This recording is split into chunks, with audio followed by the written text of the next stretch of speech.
Monsieur le ministre, je voudrais savoir maintenant que vous avez démissionné de votre fonction de ministre de la Justice, vous avez, durant cette conférence de presse, dit que vous voulez créer une ONG. Vous pourriez nous dire l'objet de cette ONG, de quoi il s'agit exactement? Non, mais l'ONG est déjà créée. Elle a été créée depuis le 6 septembre 2016. C'est une ONG de promotion, de sauvegarde et de consolidation des 4 valeurs démocratiques que sont la démocratie, l'état de droit, les droits de l'homme et la bonne gouvernance, pour la paix et pour la prospérité de chacun et de tous. Et bien sûr, cette ONG, ce serait désormais mon cadre de réflexion et d'action en vue de la promotion de ces 4 valeurs et bien sûr pour mieux défendre le peuple gabonais. Cette défense doit se situe à 2 niveaux. Dans l'immédiat, c'est d'aider les victimes des atrocités du carnage qui se déroule aujourd'hui au Gabon du fait d'un régime tortionnaire à pouvoir agir en justice dans un ensemble de juridictions à l'international, notamment les juridictions compétentes de grandes démocraties et bien sûr la Cour pénale internationale. Et bien, je sais qu'il y a également d'autres créneaux dans lesquels les différentes victimes et leurs ayants droit agissent judiciairement et le moment venu, les juridictions qui seront saisies procéderont à ce qu'on appelle la jonction de procédure. Et ça, c'est dans l'immédiat. Et en même temps, dans cette même immédiateté, aider le peuple gabonais à exercer directement sa souveraineté. Parce que, comme vous le savez, la souveraineté nationale appartient à chaque peuple. Et c'est écrit dans la constitution gabonaise que la souveraineté nationale appartient au peuple gabonais qui l'exerce à travers ses représentants. Mais des représentants librement choisis pour ce qui concerne les élus et des représentants judiciaires qui rendent justice au nom du peuple gabonais. Et comme la Cour constitutionnelle n'a pas répondu à la demande du peuple gabonais d'un recomptage transparent et n'a même pas argumenté pourquoi elle n'a pas accepté ce recomptage transparent, elle a donc s'est mise totalement en marge du peuple gabonais. Elle n'est donc plus qualifiée pour rendre la justice au nom du peuple gabonais. Donc, je continue mon travail de mobilisation de ce peuple pour qu'il puisse davantage exercer sa souveraineté dans le cadre le fonctionnement de la vie publique. Et à court et moyen terme, nous travaillons dans le cadre de l'ONG Unité, Union pour la Nation, l'intégrité, le travail et l'égalité. Nous y travaillons pour que les 6 transformations opérationnelles qui sont prévues dans le cadre de cette ONG, le moment venu, nous puissions servir soit d'aiguillon, soit de groupe de pression pour que ces transformations opérationnelles que je venais de présenter tout à l'heure puissent être mises en œuvre par les dirigeants, soit en leur servant d'aiguillon, soit en agissant comme groupe de pression. Et les 3 transformations opérationnelles concernent premièrement l'organisation d'une osmose dynamique entre toutes les élites du pays. Les élites intellectuelles à mettre en osmose avec les élites politiques pour que la décision politique soit préalablement éclairée par les lumières de nos intellectuels qui ont été hautement formés dans toutes les grandes écoles et toutes les grandes universités de ce monde, mais qui malheureusement ne sont pas mises en valeur dans notre pays. Il faudra les mettre en valeur. Mais également les élites économiques et les élites culturelles, les stars et les champions. Tout ce monde doit travailler en osmose pour soutenir les intellectuels en même temps, pour que les intellectuels produisent davantage et que cette production puisse bénéficier au peuple gabonais, à l'économie nationale. Notamment, je pense au processus, par exemple, de brevet.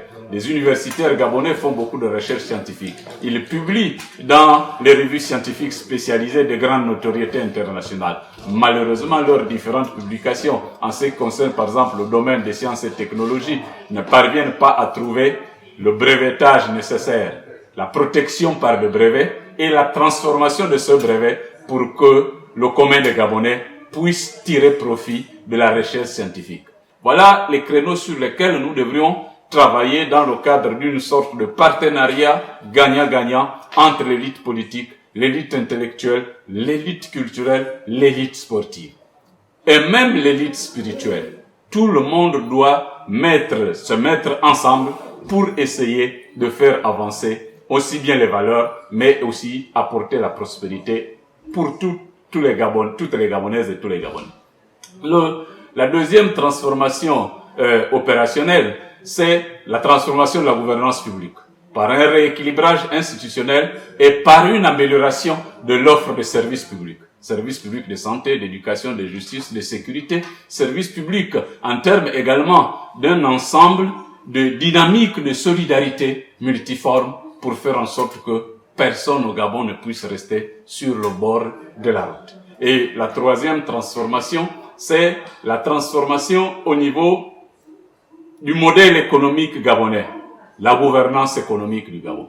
Une gouvernance économique qui doit mettre en valeur la famille, qui est la cellule de base de toute société, de sorte que cette famille gabonaise puisse, au-delà de son rôle social et culturel qu'elle joue, puisse jouer également un rôle économique en encadrant la famille de sorte qu'elle soit en même temps un groupe et une organisation de production de la richesse et une organisation de production de la richesse pour que la richesse se multiplie dans le pays et que pour que chaque famille puisse devenir riche et améliorer son cadre de vie, de sorte que chaque famille puisse bénéficier, où qu'elle se trouve, en ville comme dans les villages, d'une habitation décente.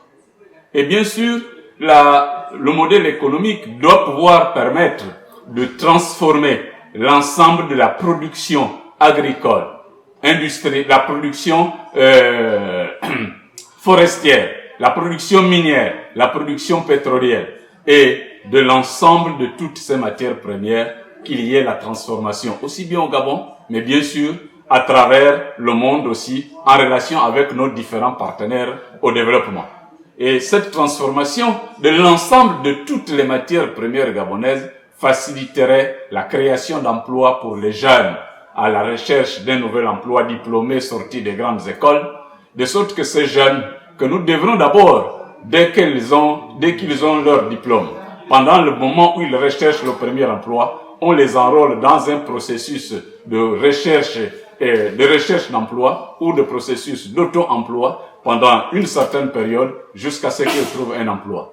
Et bien sûr, dans le cadre de la réorganisation du modèle économique gabonais, nous envisageons, dans le cadre de la quatrième transformation, la transformation des infrastructures de base. De sorte que, en ce qui concerne aussi bien les routes bitumées comme pavées, en ce qui concerne l'Internet, en ce qui concerne le téléphone, en ce qui concerne l'eau, l'électricité, en ce qui concerne la radio et la télévision, que l'ensemble de toutes ces infrastructures de base, l'ensemble de toutes ces facilités puissent atteindre l'ensemble des Gabonaises et des Gabonais, qu'ils habitent en ville, qu'ils habitent dans les villages. La cinquième transformation opérationnelle concerne la transformation culturelle, spirituelle des Gabonaises et des Gabonais.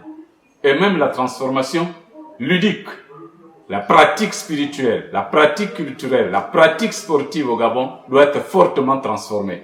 De sorte que chaque Gabonaise et chaque Gabonais, partout où il se trouve, qu'il puisse s'approprier la réalité selon laquelle on ne peut réussir, qu'on ne peut atteindre le sommet de la grâce que par le travail personnel et le concours mérité de son prochain. Et le prochain, on doit donc le prendre comme partenaire qui arrive vers vous pour que vous puissiez, par une sorte d'osmose, profiter mutuellement de votre relation sans qu'il n'y ait ni parasitisme, ni, bien sûr, spoliation de l'un au détriment de l'autre. Et surtout, comprendre que la valeur travail est une valeur capitale et que le côté spirituel doit être exprimé, doit être pratiqué pour solliciter du Très-Haut qu'il puisse vous apporter dans le cadre de votre travail le rendement nécessaire et la satisfaction nécessaire. Mais que la prière ne peut pas se faire en dehors du travail. Parce que dans les sociétés traditionnelles africaines, et c'est pour cela que les autres élites, ce sont les élites traditionnelles du Gabon, que nous devrions également valoriser et mettre en osmose avec toutes les autres élites dont j'ai parlé tout à l'heure, parce que c'est l'ensemble de ces élites qu'on appelle les porteurs d'essence. Ce sont ces élites, je disais tout à l'heure que dans les valeurs traditionnelles gabonaises, il est enseigné qu'avant qu'un homme ne puisse solliciter le Très-Haut pour qu'il ait du gibier le lendemain, il faut d'abord au préalable qu'il pose des pièges dans la forêt. Et que pour qu'il puisse invoquer le Très-Haut, pour qu'il puisse trouver du poisson le lendemain, il faut qu'il ait posé des filets ou que sa femme ait posé des nasses dans un cours d'eau. Et c'est en ce moment que la nuit, tous les deux se mettent en communion pour prier le Très-Haut, de sorte que le matin, ils aient du gibier ou du poisson. S'il n'y a pas un effort personnel, il n'est pas possible de trouver le gain recherché. C'est pour cela qu'il faut transformer les pratiques culturelles, les pratiques spirituelles des Gabonaises et des Gabonais. Il faut enfin, et c'est la 6e transformation, puisque ces transformations sont organisées autour du symbolisme du nombre 6, qui est un symbole de fécondité. Le 6 s'enracinant dans le sol comme une plante qui germe, mais le 6 essayant également de rechercher la lumière en s'élevant vers le haut, parce que c'est en s'élevant vers le haut et en s'enracinant vers le bas qu'une plante est utile à la société et qu'une plante aussi est suffisamment enracinée. Et bien sûr, donc la 6e transformation, c'est transformer la destination Gabon pour qu'elle devienne davantage une destination d'hospitalité, une destination de paix, aussi touristique paradisiaque. Et bien sûr, où les hommes d'affaires également peuvent trouver des places financières suffisamment attractives et où les opérateurs économiques peuvent venir également investir en investissement direct étranger ou en investissement dans le cadre de la production et de la transformation des matières premières. En ceci disant, ils peuvent compter sur le peuple gabonais parce que c'est un peuple de paix.